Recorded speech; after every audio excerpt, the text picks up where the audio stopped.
Welcome to Psychic Development and Channeling class number 8.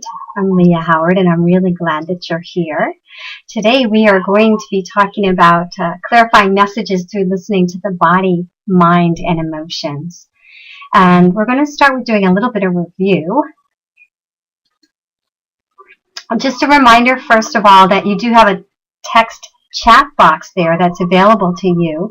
And in the bottom you can type questions or comments to me, and then on the side there you can see that you can click to Liah Howard, so you can send that privately to me so that all the other people don't have hear your comments as well. All right.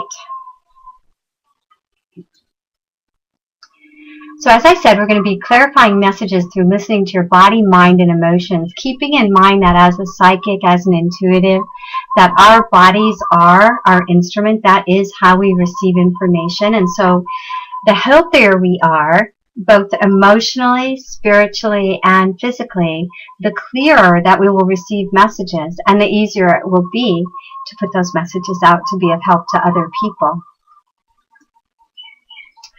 So we're going to review some of the homework from last week. Remember last week we talked about auras and you had some assignments to go over. We will be answering a few questions. I had some people send me some questions. I have another one here.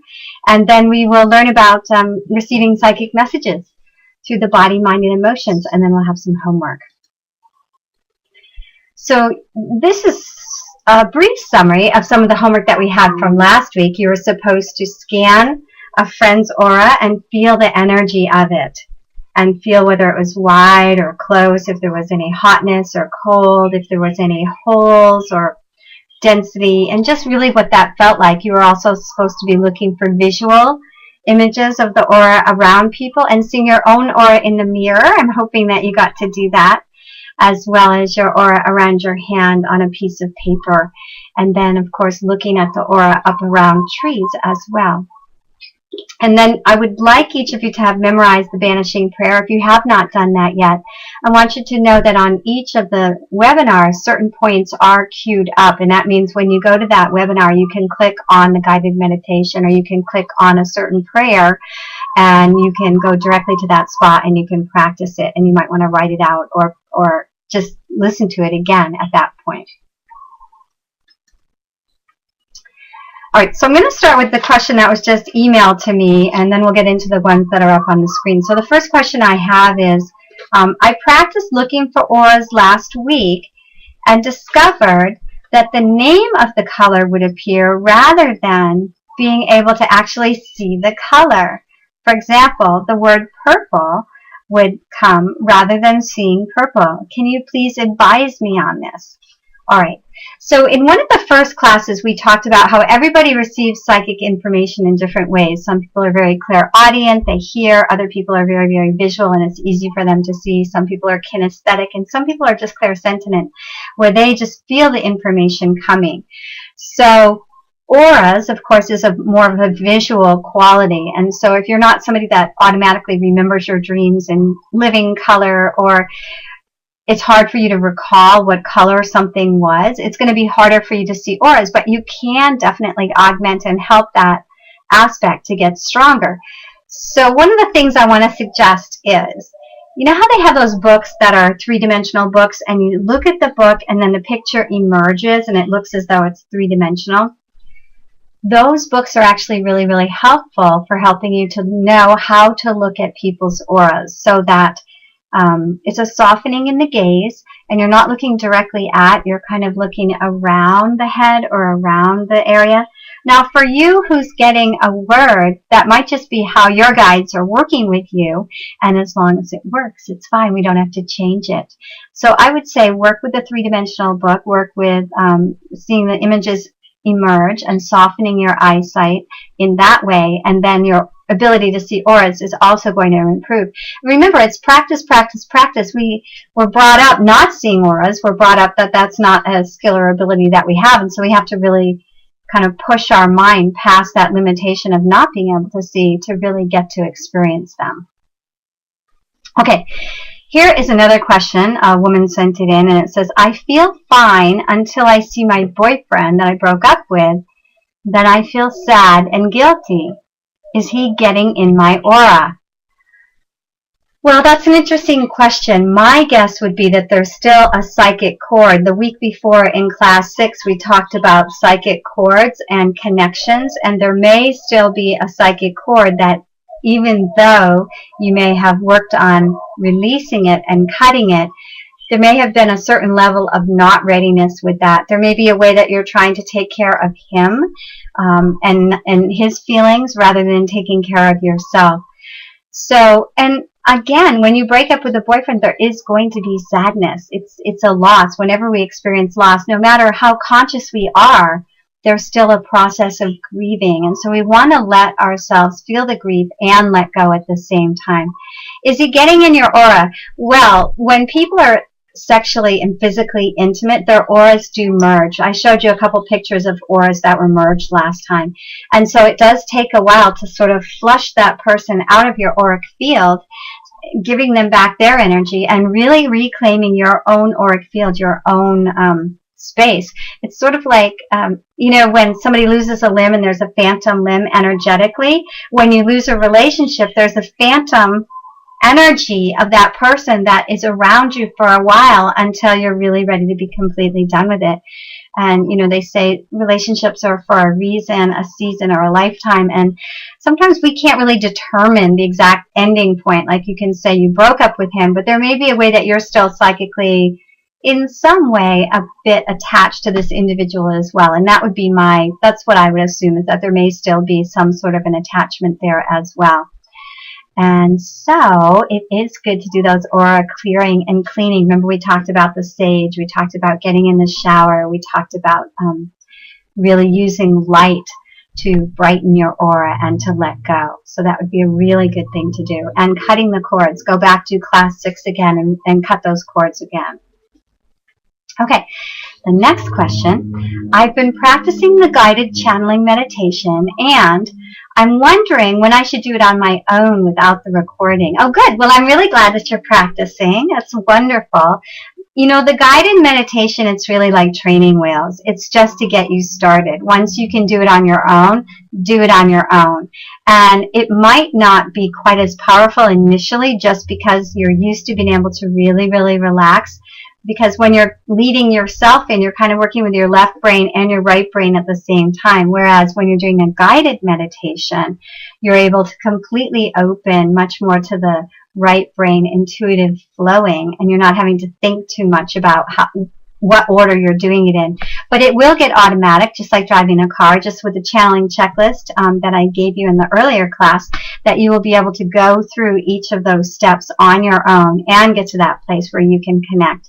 And I do want to remind you, if you have just tuned in, that those meditations are available on my website for free. There's a few guided meditations that you can do. When I was scanning my husband's aura, I felt a cold spot by his left knee.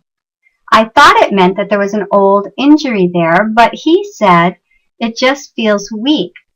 How can I help it to feel more consistent with the rest of the aura? Okay, so this is actually a two-part question. The first part being maybe why is there that cold spot? And that's great that you were able to detect that. That's wonderful that, you know, we did the exercise where you open your hand chakras and you scan. And yeah, some places will feel hot and some places will feel cold. Some will feel spiky. Some will feel kind of flat. Some will feel pulled in, and some will feel like holes. So my guess is at some point in time, there may have been a trauma to that part of the body. He may not even remember it, but it may have sort of left an impression in the aura, just like you get a scar on your skin. Sometimes your aura can carry a little bit of an energetic scar from something. And that the best way to fill that out, to clear that energy, is using light. Bringing light with your hands into that spot on the body. Now we also want to look at the location. Remember, we talked about what location are you feeling, if there's a cloud, if there's a color, if there's an image or a symbol. Where is the location? This is the left knee. The left knee is often feelings of worth. And if you think of some of those expressions, weak in the knees, is this person feeling strong? Are they feeling like he can really stand on his own 2 feet? Is he feeling a little weak in the knees? Is he having to step forth with an important decision in life and really take the next step, which would be moving out? And so I would look at some of those. We talked about Louise Hay has a book with all the different parts of the body. I highly recommend this book. It's Heal Yourself. And you could look up different parts of the body and what that means. I love this quote. When the right thing happens, the whole body knows. This guy is jumping up in the air and his whole body is saying, yay, hooray. So there's a way that he knows and he feels good about what he knows. And that's what we're going to learn today is how can we tune in so that we know when we're getting information that it feels right, that there's not really doubt is in the background. We're trusting what we're getting and we're moving forth with that. So that was from Robert Bly. I want to start today's class with reminding you about the body scan. This was a body scan that we did in one of the earlier classes, working with the little flashlight. Really, before you do any psychic work, it's important to scan your own body and see what's there. And that way, if you receive information, it's just as though you've wiped the chalkboard clean and you can feel what that information is. So just sit comfortably where you are. Again, I'd like you to pretend that there's a little string pulled. It's attached to the top of your head and it pulls your spine nice and straight. So sit up as straight as you can, shoulders back, breathing in as deeply as you can. And now we're just going to scan the body. This is really important that you just scan your body and see what's there. We're going to start at the top of the head and picture a little tiny flashlight. I like to picture it about this big and it goes inside my brain. And I turn it on and it's got a very, very bright light. And this little flashlight is looking inside my skull. And it's looking for any cobwebs and it's looking for any disconnections of energy or any worry. It's just looking for any tightness. And then if I feel any tightness, like there's just a little tiny band of tightness right across here in my forehead, I'm just going to turn that flashlight and I'm going to put the flashlight right there in my forehead. I'm going to shine that light. And you know, where they say where there is light, darkness cannot be. So I'm going to shine the light, dispel the darkness, the concentrated energy there, and just see it dissolve and see my forehead relaxing and letting go. I always like to tell myself when I'm doing a guided meditation that all the sounds that I hear, instead of them bringing me outside, I use them as a tool to go inside. I'm in Maui. We have lots of birds in the tree outside. So rather than having them have to be quiet for me to do my body scan, I can say every sound I hear brings me deeper and deeper inside. The wind, the birds, the breath. So now I'm scanning inside. I'm looking behind my eyeballs. I'm looking in my nose and my mouth, looking at my jaw, bringing that light into my ears. Really becoming aware of the inside of my skull, very acutely aware of the inside of my skull, bringing lots of light in there.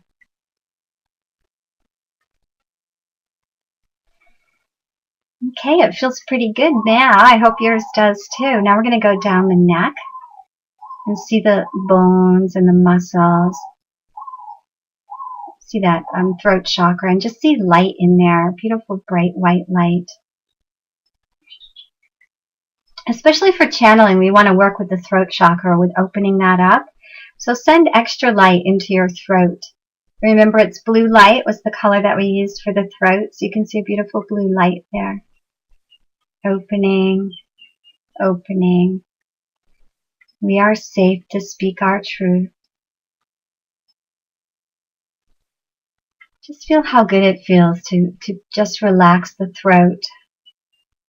So now the whole head is relaxed. It's filled with light, the jaw, the neck, the throat. And now bring that little flashlight, that magical little light with that very strong incandescent bulb, and bring that in your spine and across your shoulders, and look at both your shoulders and then all the way down both of your arms. I'll give you a minute to do that. Just look at your shoulders, relaxing and letting go. And then bring the light all the way down to your fingertips.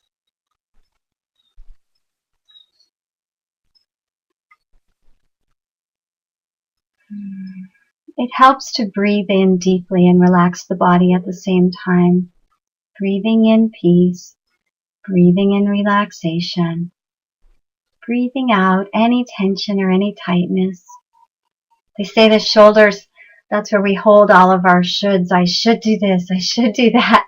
So just imagine it all just flowing off, dropping away.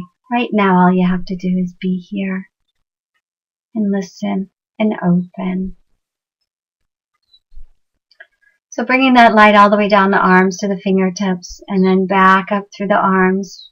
And focus the light on this chest area right here, right above, below the heart chakra, below the throat chakra and right above the heart chakra. And open up this area of the chest.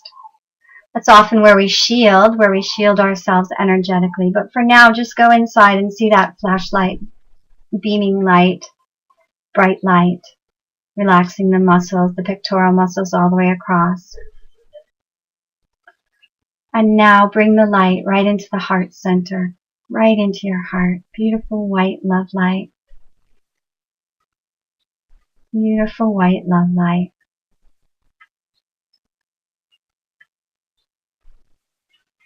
And just let your heart know that it can beat in rhythm, in the most perfect rhythm, in the most perfect time. That you're just bringing light in, becoming aware. We're just scanning the body. And if you notice any places of tightness, that's when you want to shine the light.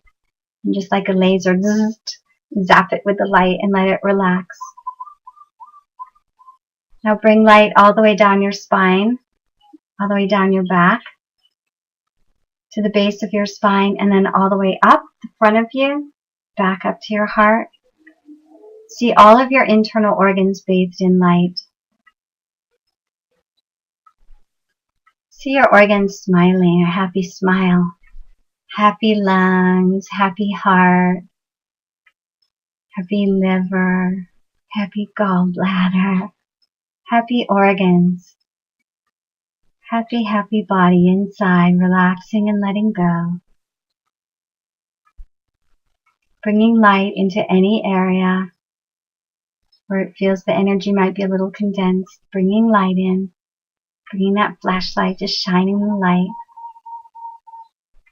Letting all of your internal organs come right into their own perfect synchronicity. Now relaxing at the base of your spine, the lumbar area, and into the hips. That's where we ground from. So we want to bring extra light right in there to the hip area, to the lower root chakra where we ground. Bring extra light in there. Releasing and letting go. And now bring that light all the way down your legs, down both of your legs, all the way to your toes. And that flashlight is able to shine down each leg very, very brightly, scanning for any tightness. And any tightness you see is quickly remedied with the bright light, all the way down to your toes. Seeing the light shine in each of your toes.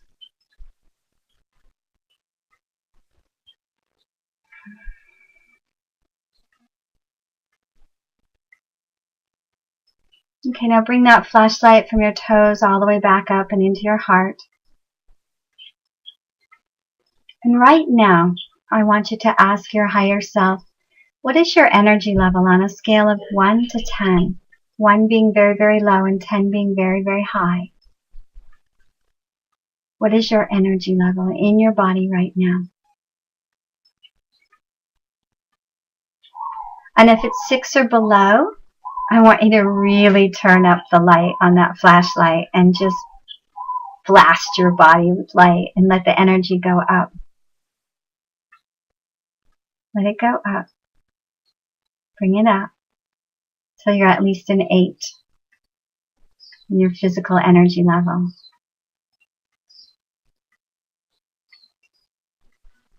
Good. Now I want you to send a grounding cord down to the center of the earth. That's from the hip area. Remember how we pretend that we have a root? We're going to send that all the way down to the center of the earth. Nice, strong grounding cord. Good. All right, so now we're more ready to begin to learn. So clients come for sessions for many, many different reasons. The first thing we want to do is we want to get into a clear, neutral, open, receptive place so that we can answer some of these questions. Often people will ask about love, health, money, career, travel, education and ambition, and their soul's purpose. And they're having to make some really important decisions, and these are questions that you ask yourself as well. So whether you're going to use this psychic development for helping others or whether you're going to use it to make your life easier and have some of the answers that you need, these are the areas. So what we want to do is we want to get into a very open, non-judgmental place about all of these topics. So if you're an individual who has biases against traveling, you want to come into a place of acceptance and openness with traveling. If you're somebody who's had money issues, you want to come into a place of love and friendship with money so that you can do readings for people that are very positive. So same with love. If you're somebody who's had a number of relationships and you haven't felt that they've been successful, it might be harder for you to be really neutral for giving information about relationships. So the first thing is we have to work on ourselves. We have to be clear channels. We have to have done our work in all of these areas right here: love, health, money, career, travel, education, and ambition, and soul's purpose. We have to have done our own inner work in order to be able to help others and guide others. So intuition is both an emotional process and a physical process. We receive information through our emotions and through our bodies all the time. We're always receiving information. How much we pay attention, that's what we're learning to focus on more. The integration of these energies do lead to the clearest readings possible. So science has proven that our bodies are sensing energy on many, many, many different levels, that there are all of these invisible realms. Not only is there the invisible realm of the angels, the archangels, the guides, the master teachers, the loved ones on the other side in all of those realms, but we also have wave motions, oscillating patterns of energy, magnetic fields, infrared radiation, electrical energy, sources of heat, geoelectrical magnetic pulses, and pheromones. So we're affected in many, many different ways. So when we walk in a room, we're picking up on, these are all the invisible energies that we're picking up on, in addition to the emotional and physical sensations in our bodies that we're having. These are all on the invisible plane of being as well. There are 4 primary levels of being and viewing the world. We have the mind, and the mind tends to be a little bit limited in how it views things because it has a certain ego investment in how things are. The mind likes to be right. The mind just likes to be right. And so the mind will look at things through that lens. The body wants to feel safe, and so the body will look at things through a certain lens. That way we have an innate flight and fight response in our body that as highly evolved, as highly developed as we get, if we still hear a really loud noise, that's going to affect our instinctual level of fight or flight. So the body is always there as well, and we have to be aware of what area and aspect we're functioning from in terms of tuning into the body. Our emotional self, we're going to talk a lot about our emotional self next week because we're going to be working on the inner child, because I do feel that is the seat of our purest emotions and our purest intuition. But we're going to touch on it this week because our emotions are key to us opening up psychically. So some people that are very empathetic, that feel a lot, actually get a little concerned that they're going to take on other people's and feel too much. So we'll be looking at that a little bit. And our soul, that's that larger non-physical part of us that sees things really more like, I've used this example before, but from the hawk's perspective of up here, looking down at the mouse in the maze, the mouse getting caught in all of the little decisions, the hawk is able to see it. So we want to incorporate all four of these modes when we're doing psychic work. So it's not either or, it's really a combination of all of them. So if you think about it, we sense things all the time. We don't necessarily know why, but we may immediately have a feeling of love or caring for someone that we just met.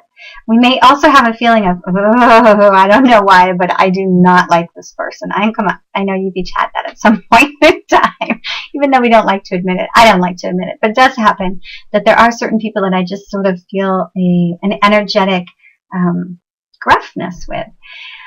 How do we sense if somebody's being honest with us or if they're actually holding secrets? What is that mechanism in us that can detect whether what they're saying is matching what they're feeling and what they're doing? There's a way that we intuitively know this, and that's using all of these invisible powers as well. And on the other hand, the same thing we can detect if somebody's really telling the truth. A lot of times we get truth tears. We get a feeling of there's so much truth in that. And how do we sense power? Sometimes we feel that there's a decision that's being made that's power-based rather than love-based, or danger. Again, that's one of those instinctual feelings in the body, fear and pain. Sometimes it's imagined fear from trauma that we've had in our life, and sometimes it's actual pain that we're feeling. A massage therapist could be working on a client and suddenly feel pain in the right shoulder that's not hers, it's the client's, and she's able to psychically tune in and match and feel what it would feel like, and she knows how to massage that area because she can feel it in her own body. So there's many different ways that we sense all the time. We're just going to become more aware of them so we can use them so that we can be more psychic in the world.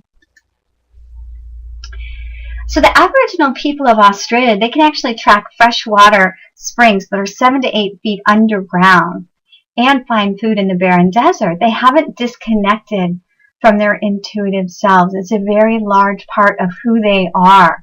It hasn't been trained out of them. And if they can do it, we can do it too. That's one thing about humanity. We have all these different parts of the brain. And as we open up psychically, we're actually creating new pathways and neurotransmitters are clicking in, and we are able to do many of these things as well. Unfortunately, a condition called psychic numbing can happen. And psychic numbing is when we cut off, when we feel too much and we shut down. I go into psychic numbing whenever I go to a movie that has too much violence, and I always tell my friends, is there violence in the movie? Because I'm afraid I'm going to end up with bad dreams. So psychic numbing, one of the ways that I deal with that, if I go to a movie and there's more violence than what I predicted, is I close my ears, I close my eyes, and I say a mantra inside. So I kind of look like this. And that way I'm psychically tuning out, so I'm not taking in that negative energy. But sometimes we can't help it. We're in an environment where, we're at the airport, the TV's on, the news is happening, and we're being bombarded with all this negativity. But we want to be aware when we're cutting off. We want to be aware when we're psychically numbing. Sometimes I've even seen mothers psychically numb to their children. The children are talking, or I think one of the things mothers probably numb to the most is whining. When a child is whining and the mother just psychically shuts down and doesn't feel the pain that's behind that kind of annoying behavior and becomes insensitive to the child's heart and to the child's needs. So we psychically numb in many different ways. Sometimes it's from a trauma. We may have had an accident. We may have been in a situation where there's some post-traumatic stress disorder, and it's an automatic response that something will trigger. You don't even realize it. You go into a store and you hear something on the loudspeaker and it automatically reminds you of something that happened years before and you shut down. And so there's ways that we can bypass some of that trauma and we can open to our psychic messages even when we're starting to numb out. We become more aware and more responsible for ourselves. the news, violence, some of these TV and game shows, they're very, very, they have so many guns in them, a lot of them, that children end up numbing out to the violence level, that humanity is getting insensitive to some of the levels of violence that are happening just from being almost overexposed to it. Oh, another child got kidnapped, another bomb was dropped somewhere, and we cut off because it's too much. We can't take it in. The pain would be too great. So there is a way that we can stay so connected to our hearts that we can be aware of the pain in the world, and we don't have to take it on. And we can be aware of the pain in our child or in a family member, somebody who may be dying, and not take it on. And that's really staying connected and grounded and aware and tuned in. Again, finally, in terms of denial is a tool that we use until we don't need it anymore. And it is a tool for not being so affected by negative energy. And we're talking about mass global consciousness as well, that if everybody walked around every day thinking, oh, there could be a nuclear bomb, we would live in a very, very fearful place. So we have to sort of compartmentalize that, put it away, and live here in the very, very present moment together in our hearts. So ultimately, being psychic is coming back into our hearts, our healthy, happy, intuitive, flowing hearts. And how do we do that? We learn how to interpret the body's intuitive messages. So when you're doing a reading for someone, or even when you're just sitting with someone and all of a sudden you're starting to feel pain or tightness, or all of a sudden you're really tired and you weren't tired, you might be picking up on what's going on with that person. And it could be a friend and you thought you were being helpful, but you're not really being helpful. When you're psychically taking on somebody else's energy, you're actually not really helping that person to deal with that energy. You're kind of circumventing it and avoiding it. So you want to let people have their own energy, have their tiredness, have their grouchiness, have whatever it is, and you stay in your clear little bubble. Remember, we talked about the bubble of light around you. So you have to be aware. So that's why I also mentioned the rose of protection, putting that beautiful rose in front of your heart, kind of.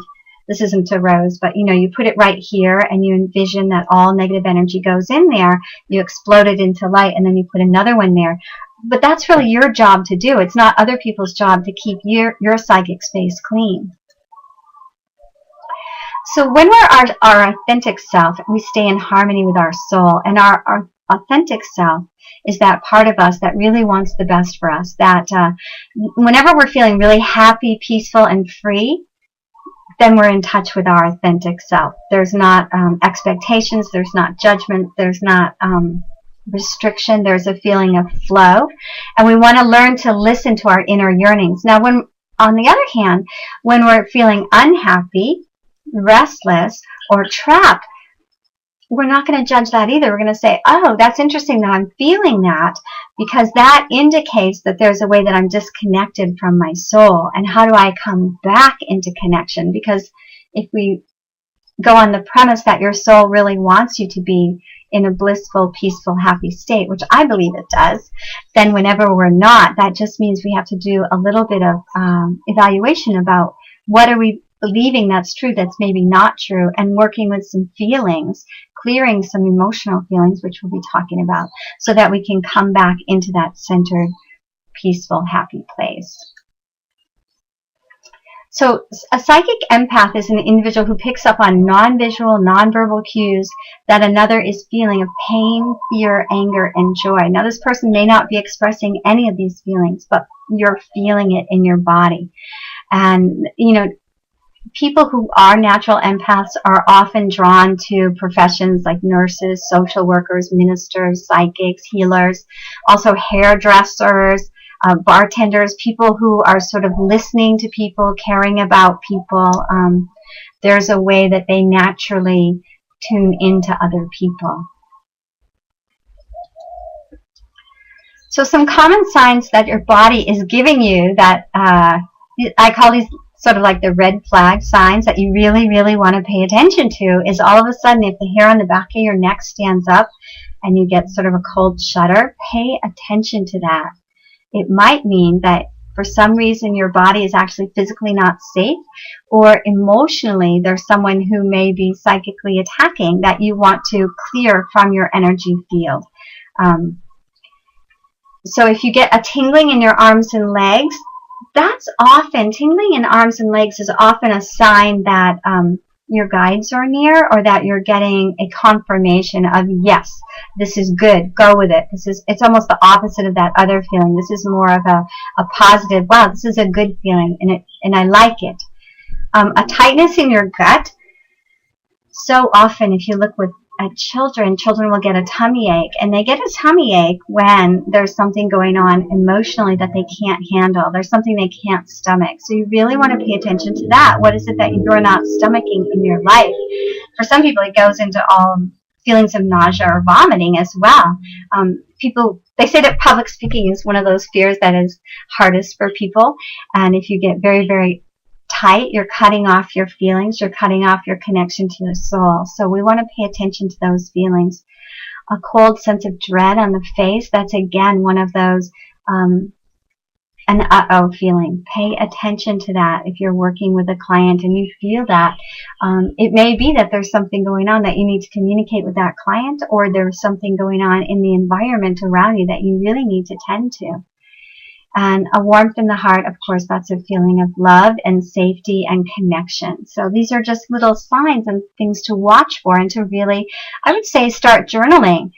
Pay attention to your body. Spend, really from now till next week, if you'll just keep a little journal of your body's signals, of what does your body feel like when it's excited and happy? What does your body feel like when it's resistant? What does your body feel like when it's afraid? What does your body feel like when it's angry? What does your body feel like? Once you get in touch with that, you're much more able to discern the psychic and intuitive messages that are coming, because you're aware of what's already going on in your body. So this gentleman, Pierre Montage, in a 2011 study, found that individuals with alcohol dependence have deficits in detecting emotional and body cues. So people who are numbing themselves out with, alcohol, drugs, or overtired, I would say, is also a way of numbing out. If you're somebody who's really stressed, is a way of numbing out. You actually cut yourself off from reading the emotional and body cues in other people. So there's a way that we can read faces, we can read energy, we can read the nonverbal cues, and those are the things that will cut you off from that. So if you find that you're overtired, or you're overstressed, or you're in any way leaning on anything that's making you dependent, then you want to clear that out and get into a good, healthy space, so that your mechanism, your body, can tune in really, really clearly. Now, on the other hand, oxytocin is a hormone, and what they found is that this hormone, when it's released, you feel love, and it increases a person's empathy level, that people with a higher level of oxytocin actually are able to feel more what's going on with people around them. So I thought that was a really interesting study in terms of just, male and female. Females often carry more oxytocin in their bodies, and they're more sensitive. They say that women's intuition. But for you men out there to know that as you develop that feminine part of yourself, we had a class on balancing the parts, that you automatically, as you meditate more and open the pituitary gland, that will automatically happen for you as well, and you will feel more. You'll become a natural empath. So the pineal gland, I love this picture. So beautiful. You can see where it's located in the skull. It's the organ of higher vision, missing an N there, higher vision, and it gets activated through meditation. To stimulate the pineal gland, we want to visualize a blue light right here in the third eye. And this color blue is very, very brilliant and vibrant. And if you close your eyes for just a minute, and you're not looking right here on the actual forehead, you're actually looking a little farther back into the skull. You can see where it's located. So that's really where you're focusing. I would like you to focus a blue light in the third eye area and let that just open. And allow your third eye to open. I like to picture a big eyeball just opening up right there in the third eye area. Now, another way to stimulate the pineal gland so that you'll get more intuition is to actually allow water in the shower to pulsate on the third eye. So we talked about the shower as a way to clear the aura, but you can also, if you have one of those shower heads where you can kind of pulsate it, or you have a handheld one and you can just pulsate it there and visualize that opening, opening, opening, opening. And then you can also picture a little window right there in your third eye. And picture the window opening. And then picture yourself sitting in the window and looking out and seeing things through the perspective of your soul. Got it? Okay, so you can practice some of these at home.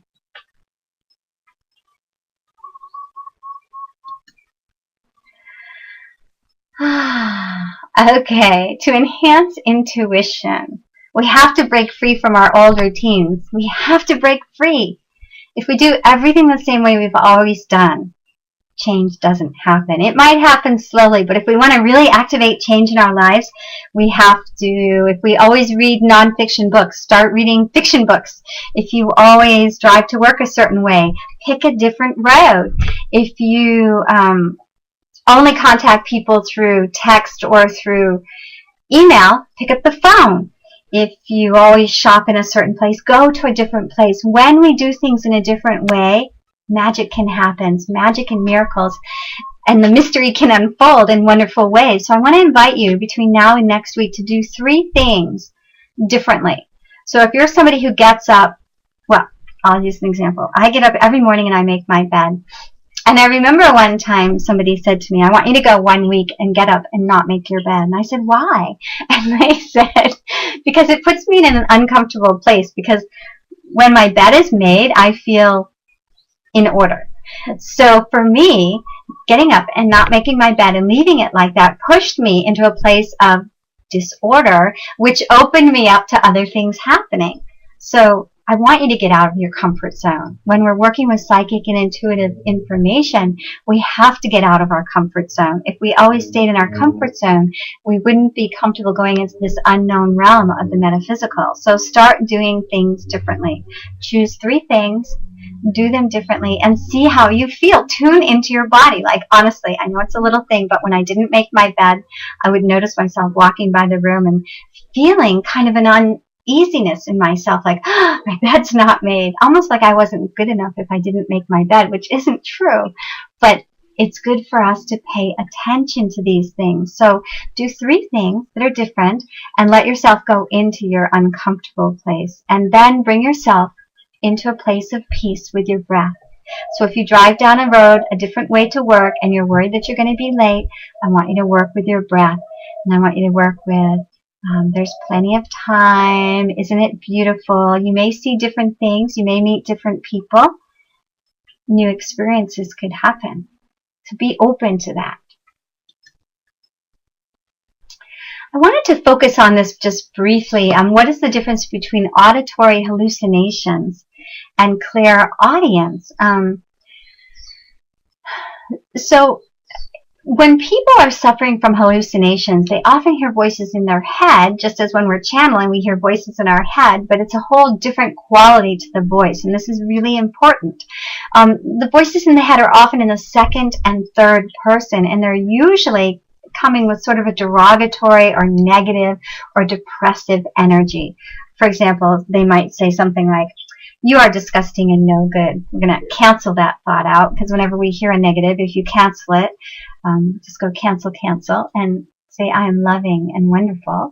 But that voice, that would be the voice of sort of an auditory hallucination.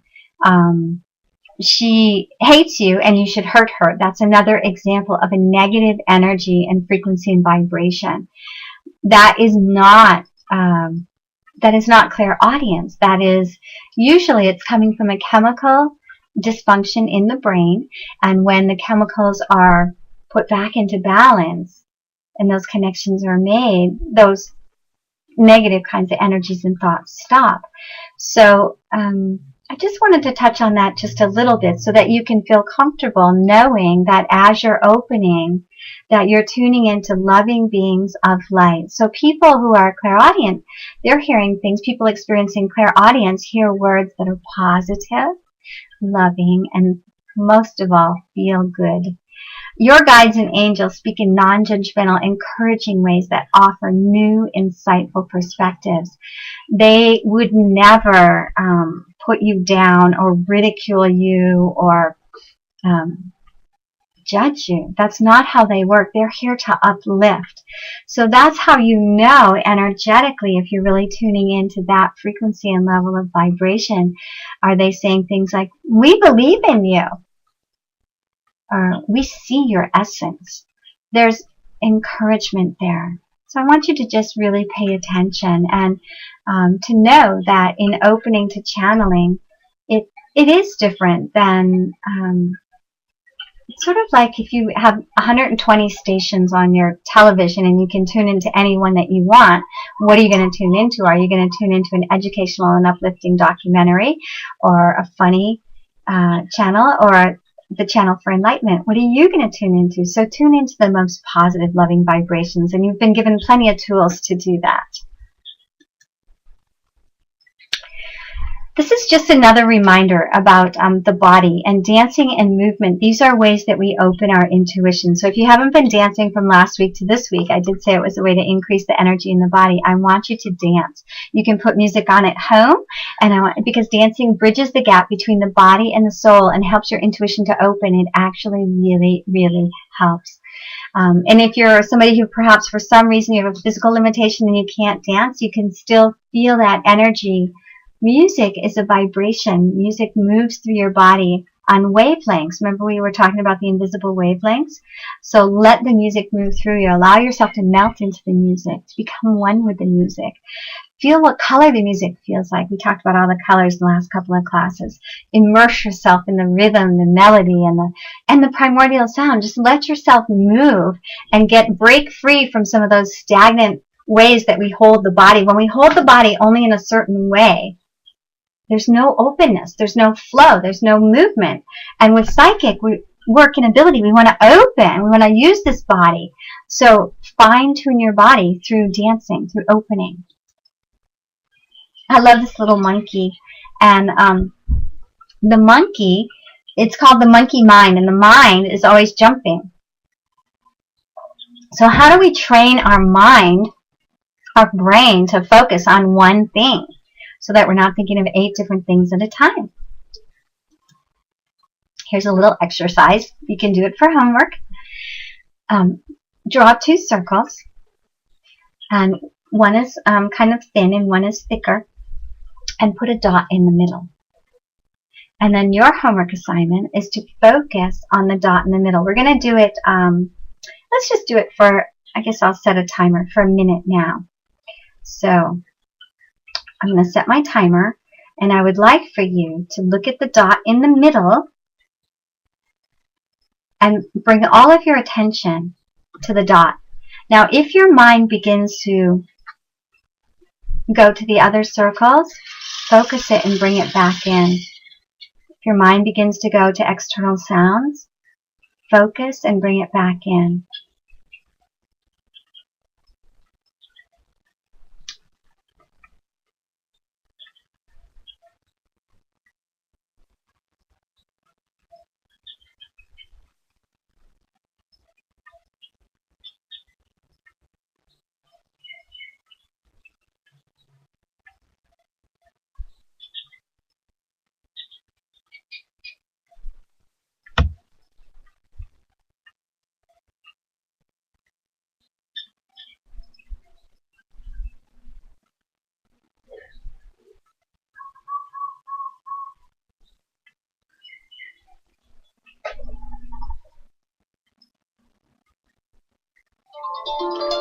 Okay, there's the harp.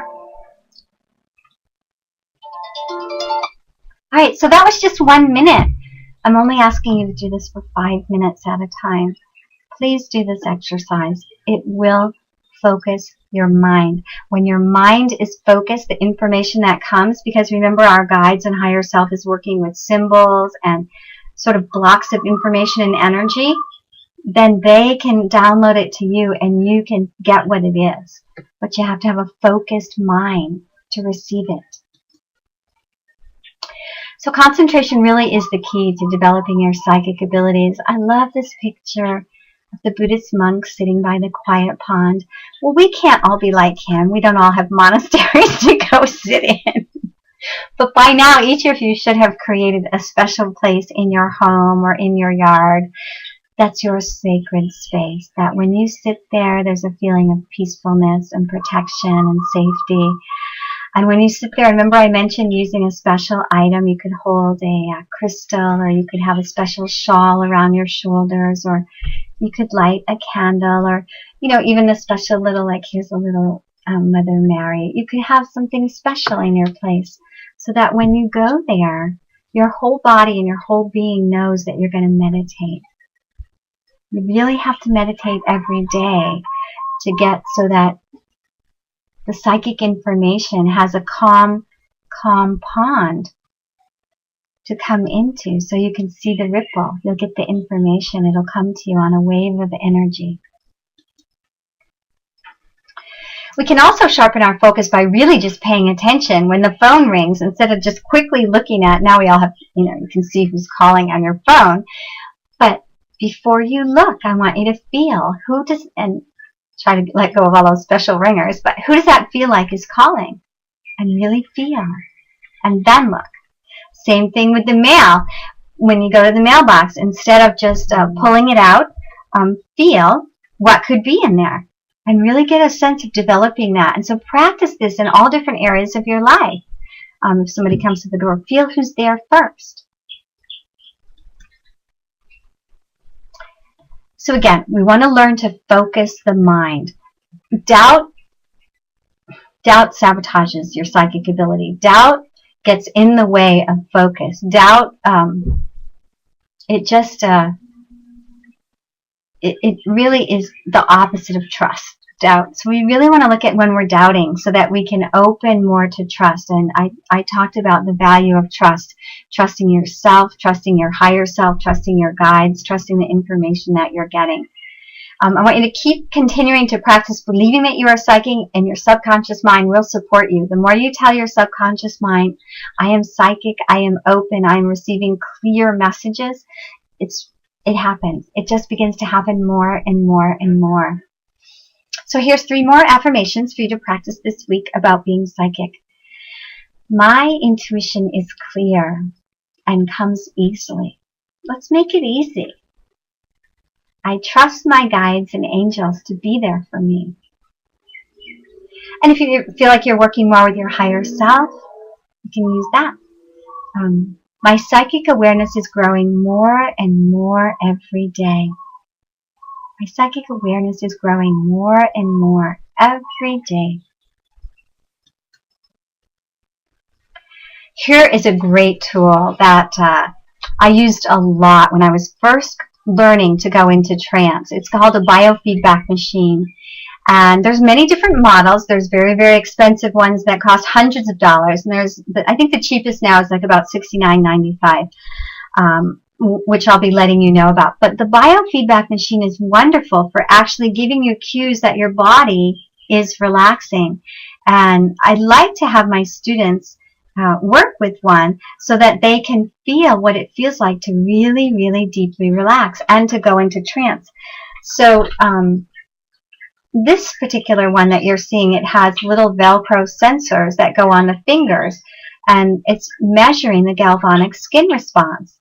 There's a couple of different websites there that you could go to and check for these machines. And there's also websites that you can go to that you can download a whole program, and as you sit and meditate, it lets you know how you're relaxing right there on the screen. So you're connected. You can connect the sensors to the machine. They're really cool. This is like the new up and coming biofeedback. And you'll actually learn what it feels like to go from, the alpha state, the beta state, where you're very, very awake and alert and aware, into the alpha and delta and theta. And you'll feel the depth. And you'll feel the energy shifting. And you become very, very familiar with how that feels. So you get this automatic feedback. So this is the machine that I wanted to recommend. And you can get it on Amazon.com, or you can go to those other 2 websites. It's just a little handheld device, and this will help you to focus. It'll help you to focus inside rather than outside.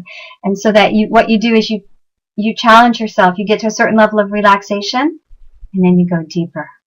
And then you get to a certain level of relaxation, and then you go deeper. Sort of like if you were learning to swim, you could swim a certain distance, and then you get so that you swim farther and farther and farther. It's kind of the same thing. You go deeper and deeper and deeper inside. And this little tool will help you. So I do want to recommend, if it's possible for you to borrow one or buy one or use one that you can do on your computer screen as well. So we want to set the intention to pay more attention to your intuition and to follow it. It's not going to do you any good to listen to your intuition if you don't actually receive the guidance and then follow through with it. When you follow through with the intuition, you get results. Your higher self is always wanting to communicate with you, is always wanting to help you. When you get intuition and you don't follow through, that's when things happen like... I did a reading for this woman once, a few years ago, maybe 8 years ago, and she came back to me about 3 years afterwards, and she said, you guides told me not to buy this condominium, and I knew it didn't feel right, and I did it anyway. And it just, all terrible things happened as a result of that. And she wasn't listening to her own intuition. She was guided to come for me for a reading. She was seeking information, but she wasn't really ready to follow through and not purchase that property and wait, and perhaps there might have been something really much more in line with her and where she is that would have been more auspicious for her. So you're going to be listening to your intuition this week. I want you to practice, practice, practice. The more you listen, the more it works. Opening, you have the meditations on each week I do a guided meditation. You can go back to any of those meditations. They're all keyed up. You can go back to them and listen to them and work with your journal. Okay, here's another exercise. So this exercise is actually done best with a real flower, but I have a flower on the screen, and what you're going to do is you're going to concentrate on the flower. So let's just right now for a moment, I'll lead you through this little guided exercise. Bring all of your awareness and attention to the flower that you see on the screen. Notice the color of the petals. Notice the softness of them. Feel if the petals, imagine if the petals are cold or warm. Are they wet or dry? Feel the lightness or texture of the petals.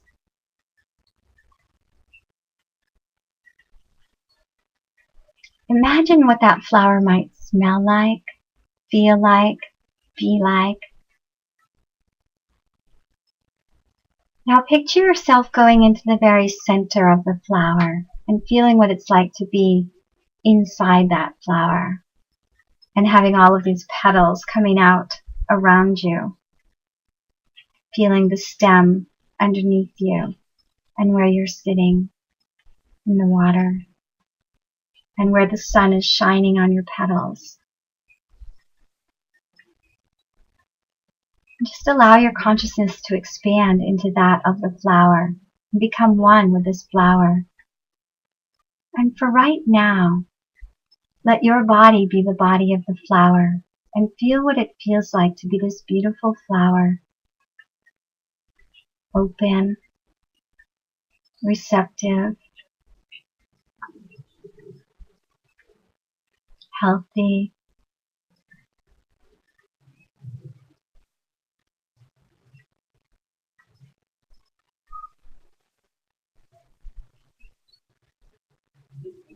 Feel how still that flower is. Flowers have nowhere to go and nothing to do. Flowers are just being. Let yourself be the flower, just being. Being beautiful. Being pink and yellow and white. Being in the perfect place at the perfect time. Feel that. All right.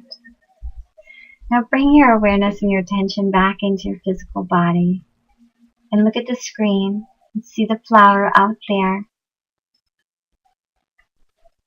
And know that you're just as perfect as that beautiful flower. And that stillness that that flower has, you have that ability as well.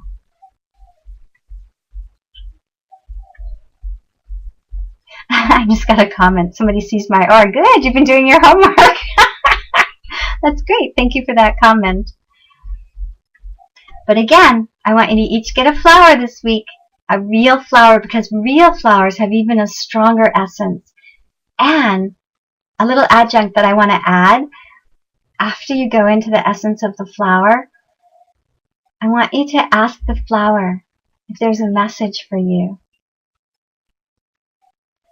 Something that flower wants to teach you. Okay?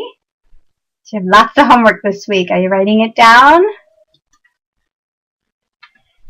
I'd like to address the spiritual emergence experience. If you look at the picture of the woman in the upper right-hand corner, you see all this light, just light streaming out of her head. She has merged with cosmic consciousness.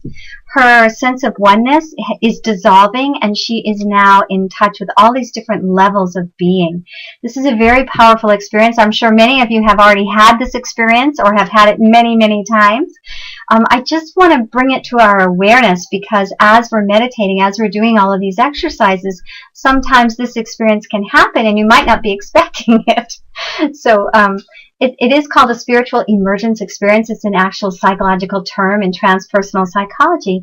And a spiritual emergence experience is an altered state of consciousness where a person feels connected to all in the universe, one with all, including the Creator, whatever that may be to that individual. And there are many positive effects of this experience. There's an amplified creativity, feelings of peace, and increased sense of compassion. So you see this woman in the picture on the lower right, and she's sitting there and her head is down and her energy is kind of drawn in. And then I'm imagining that she started meditating. And she was meditating, and she was really opening, and she was really asking to get out of her ego's way and to connect with her divine higher self and to be the light.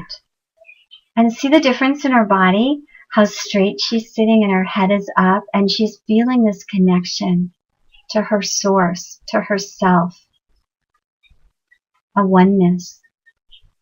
Because when there's a oneness, when there's an understanding of the oneness of our being, there is no separation, and it's from that place that we get psychic information. Because on that level, we're all connected and all our answers are available. So this is kind of the goal that we're heading towards, so that we can be connected to the oneness, and we can remember, and we can remind others about their connection to the oneness as well. Getting a lot of comments today. Thank you. Thank you all so much for participating and sending your sweet comments. So these are some more books. I love to read. I'm offering some books to you that you could read to expand your knowledge of intuition.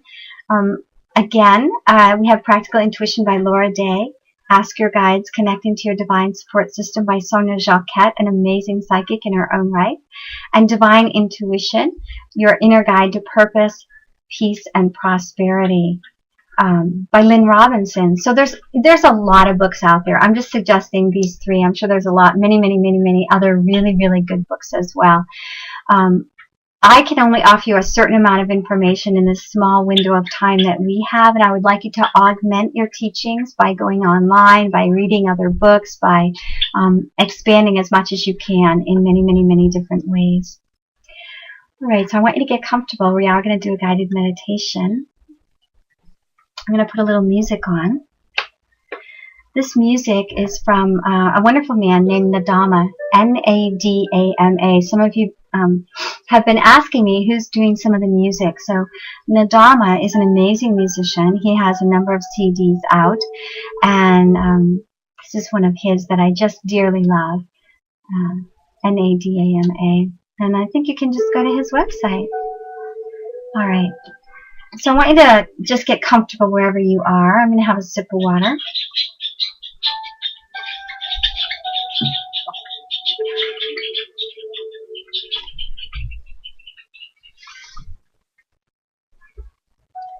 This is a meditation for balancing our body, mind, and emotions, and opening.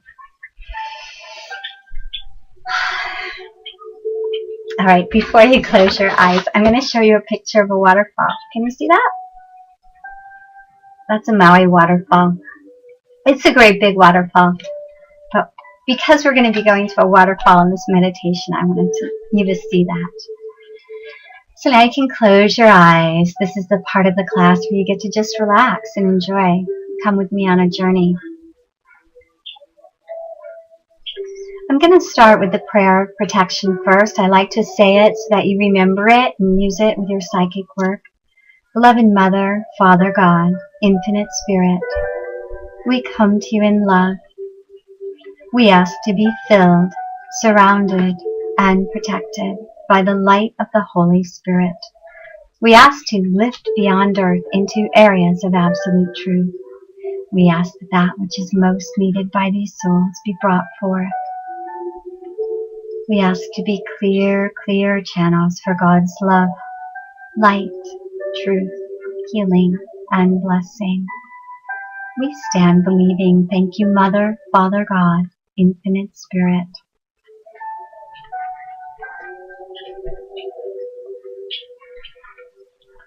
So I'd like you to visualize that you're walking down a path, and it's a quiet path through the woods. If you've ever been to Hawaii, you can imagine a beautiful pathway in the woods. It's very tropical. There's flowers and ginger. A softness under your feet. You might hear some birds. But in the distance, you can hear a waterfall. So just walk towards the waterfall that you hear. You might pass a little bit of bamboo. Just keep walking in the forest, through your mind's eye, letting your higher self guide you, protect you, and be with you. Your higher self loves it when you take this time to go inside, when you take this time for yourself to reconnect. So we're walking down this path and we're hearing the waterfall in the distance, and it's getting louder. It's getting louder and louder. And all of a sudden the pathway opens, this beautiful little clearing. And there's a little cliff with the waterfall, and the water's coming down. It's sparkling and brilliant. The sun is hitting it just right, so there's a rainbow there. And you think, ah, how beautiful. A rainbow right there, and in your heart, you feel a sense of hope. For rainbows represent hope. And there's a few little rocks on the side of the pool. There's a very calm pool in front of the waterfall. So you go over to one of the rocks. And this is a very secluded waterfall. There's sort of tropical plants all around, flowers, ginger, and you put one toe in the water, and it feels pretty good. And you decide that you're going to go in the water.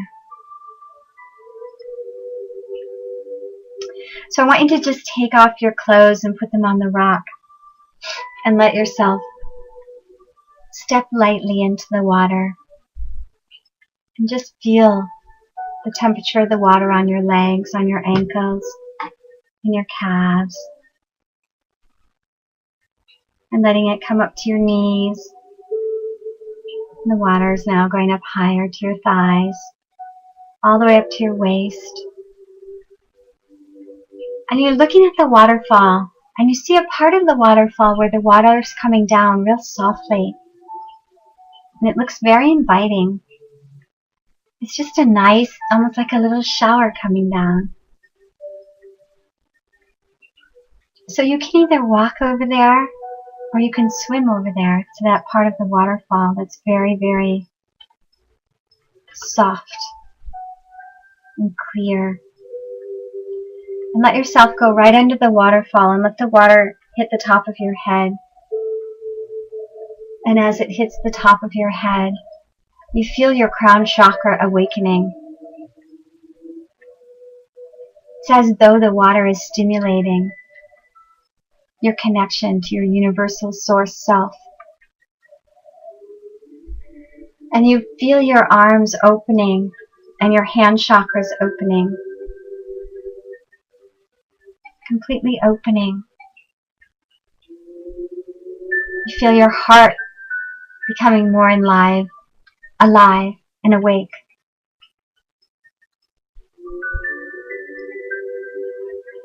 And the water's washing over you. And as the water washes over you, your body feels very vital. As though the stimulation from the water is washing away any cares or concerns.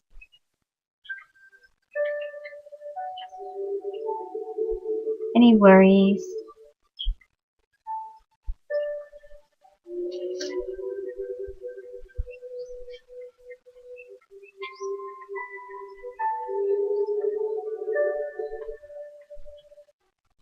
And then you just put your head right under the waterfall and you let the waterfall hit your third eye, pulsating, opening your third eye, clearing away any emotions, any baggage from before, letting it just wash away.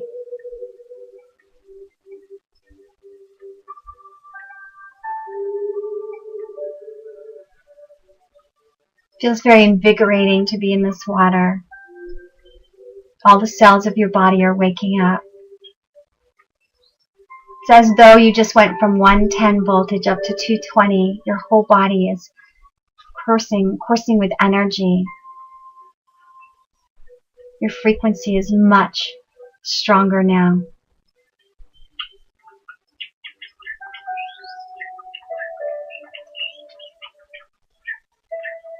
And now I want you to either walk or swim across the little pond back to where your clothes are. And there's a towel there for you and you can dry off. Put your clothes on.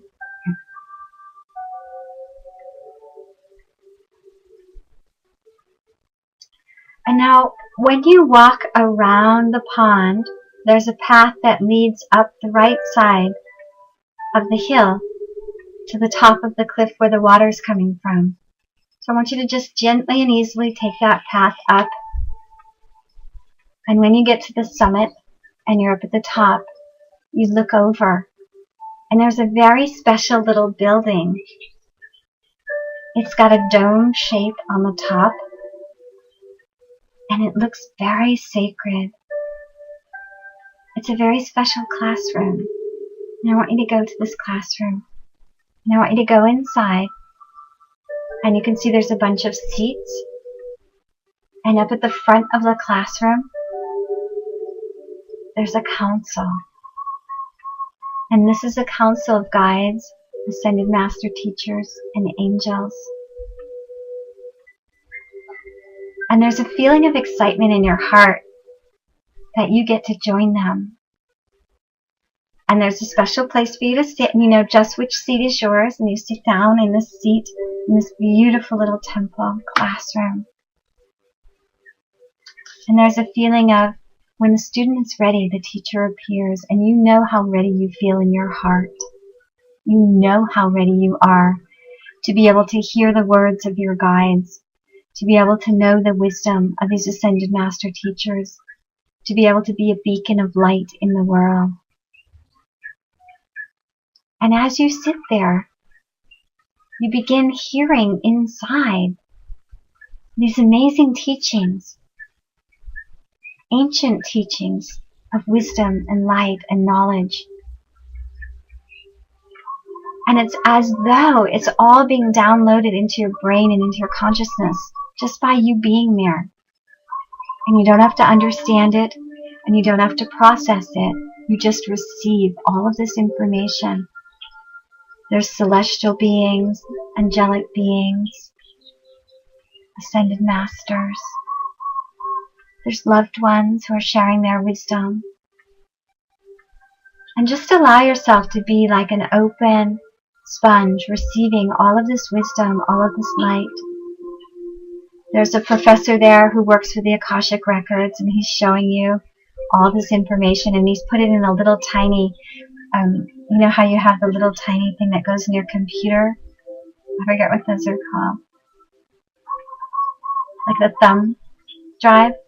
And it's as though he's handing you a thumb drive, and it's full of all the information for all the Akashic Records. And there's a galactic guide, and he's giving you all this information for all the other galaxies and dimensions of being. And the angels have a little thumb drive, and they're giving you all this information of the angelic realm, the gifts, the teachings, the qualities. And you feel yourself just getting filled with light and knowledge and wisdom. And there's a sense of gratitude in your heart that you have come here and they've been waiting to share this knowledge and wisdom with you. Because they know that you're going to use it in a very sacred, responsible way of integrity and light and love and purpose. So they're excited to be offering you all these files of information. And just allow yourself on the breath to breathe in and know that it's all going into the exact right places in your consciousness that you can access it. All the information that you need to know about past lives, future lives, about healing properties and abilities, about psychic seeing, about intuition. It's all getting downloaded right now because you said you were ready. As you ask, so shall you receive. And now you feel a circle of love and light around you, and you feel all this love coming to your heart, and you feel your heart expanding to a much bigger level of being, to the heart of the universal oneness of being. You feel your crown chakra opening even more. And there's a sense of letting go of all that you were, of all that you knew, and an opening into all that you are and all that you will be. And the energy's vibrating so strongly. You just allow that energy to come in and move you and lift you to higher planes of being.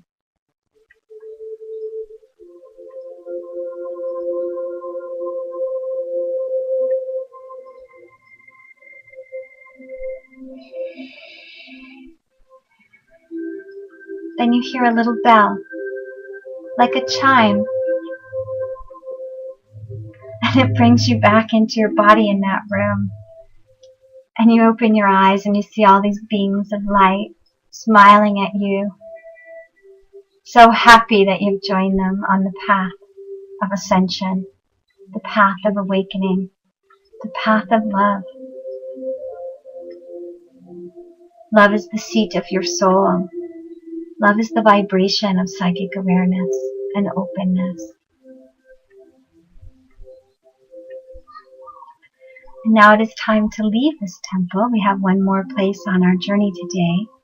So I would like you to imagine that you're placing your hands together and bow Namaste. The highest in me acknowledges and bows to the highest in each of you. Thank you. Thank you for these great teachings, for the gifts, the wisdom. And now step back out of the temple.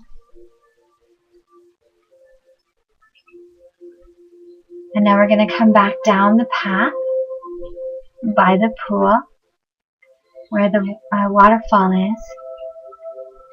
We're going to go around the front of the waterfall, around that little pool to the other side.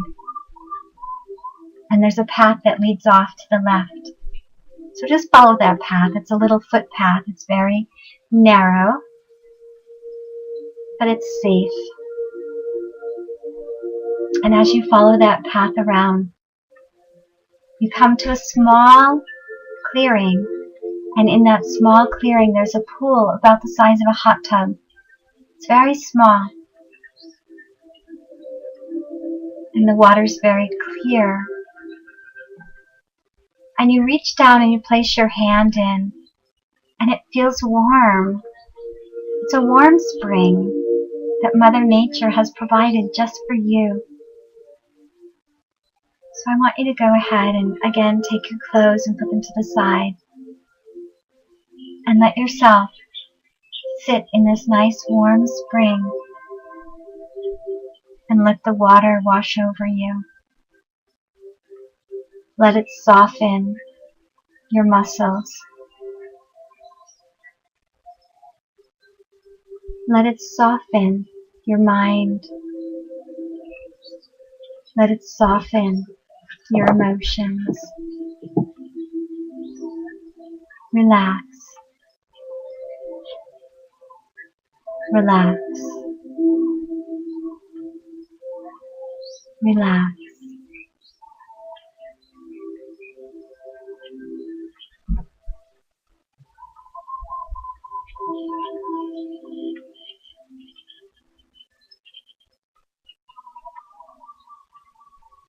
In this place of the sacred warm springs, all is well. You are at peace. This is the energy that I want you to carry forth in your life. A deep, deep peace. So that when you're with others, when you're with family members, when you're at work, when you're driving to work, wherever you are, that you remember this deep, deep peace and light in your heart and in your body.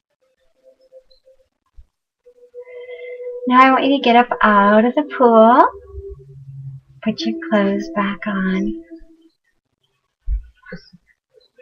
and walk back to the front where the pathway is towards the waterfall.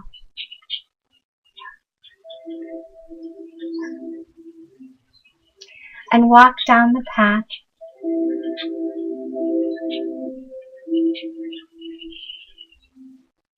And walk back until you find yourself back in your physical body, sitting in the room that you're sitting in.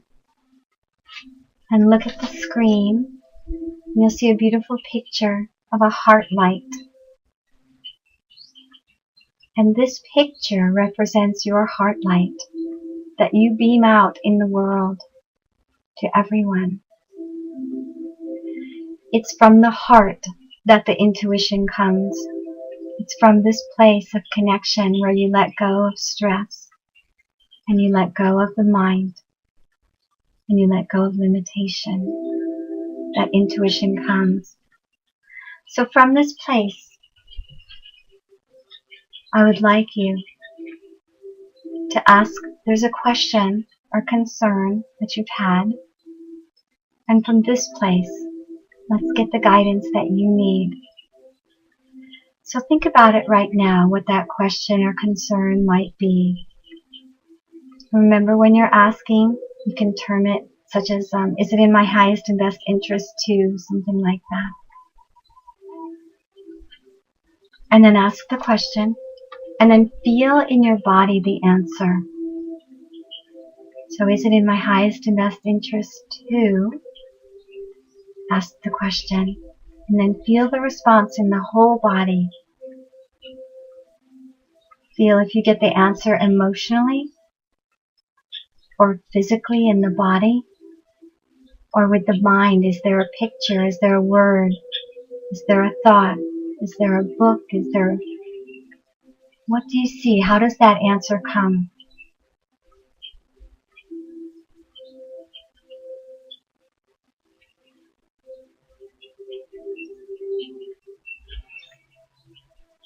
Remember, our guides often work with symbols. So if you get a symbol, pay attention to what it is, write it down, and then you can go to your dream book. Each of you should be working with a dream book. You can look up in the dream book what that symbol means, or if you have a particular meaning to that symbol as well. And your answer will be there.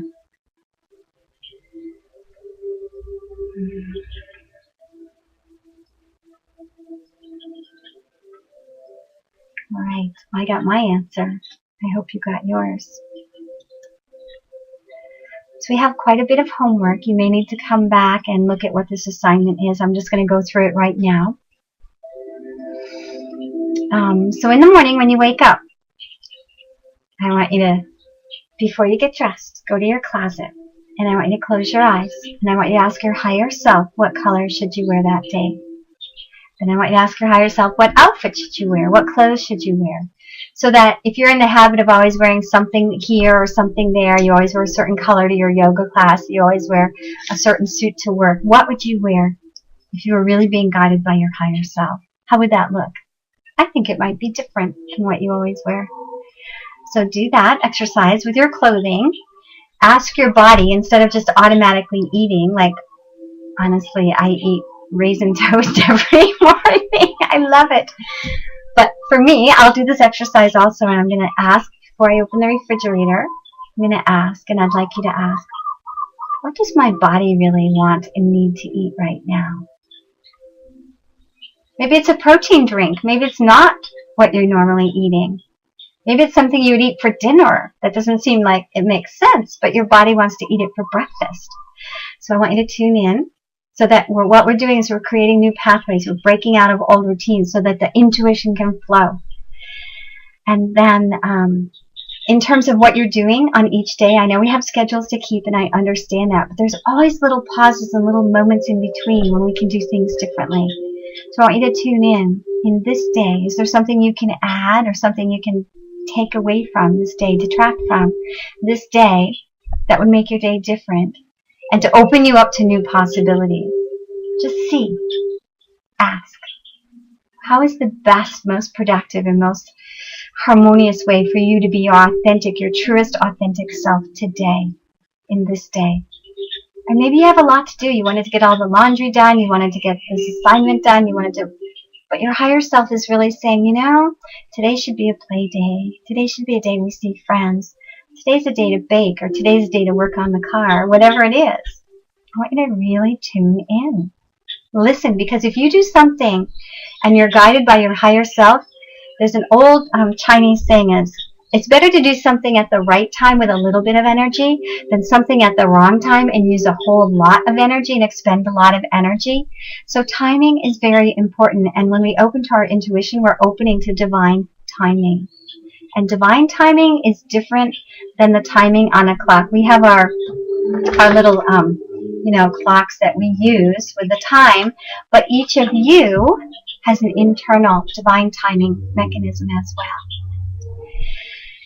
And then I want you to practice your pineal gland opening through the meditation with the blue light, the shower, and opening in that way. You can also do a little stimulation. You can also do that other meditation I taught you a few classes back, where you put the fingers under the eyes and look up, focusing on the third eye center. You can practice that exercise of focusing on the dot between the two circles and really start with 5 minutes, get up to 10. If you can get up to 15, that's great.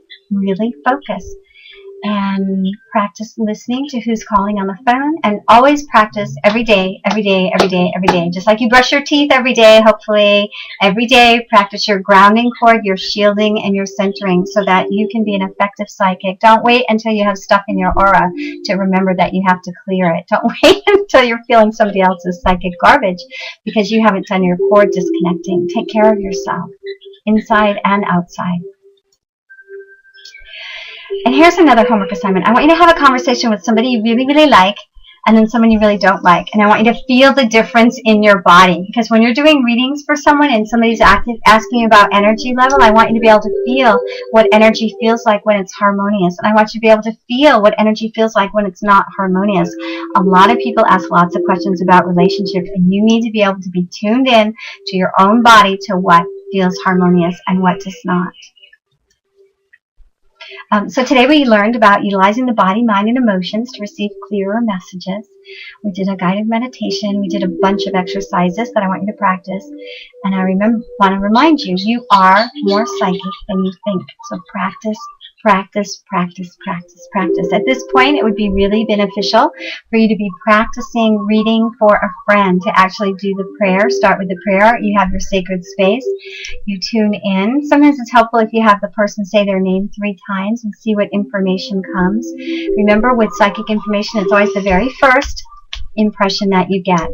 What's the feeling that you get? How did your body change?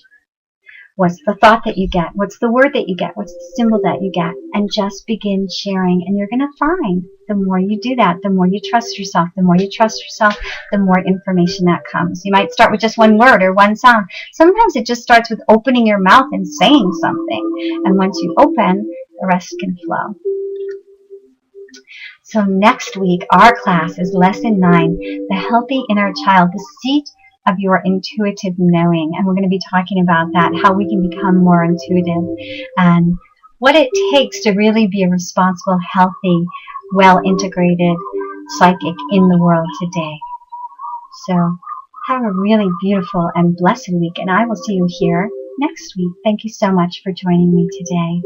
Namaste.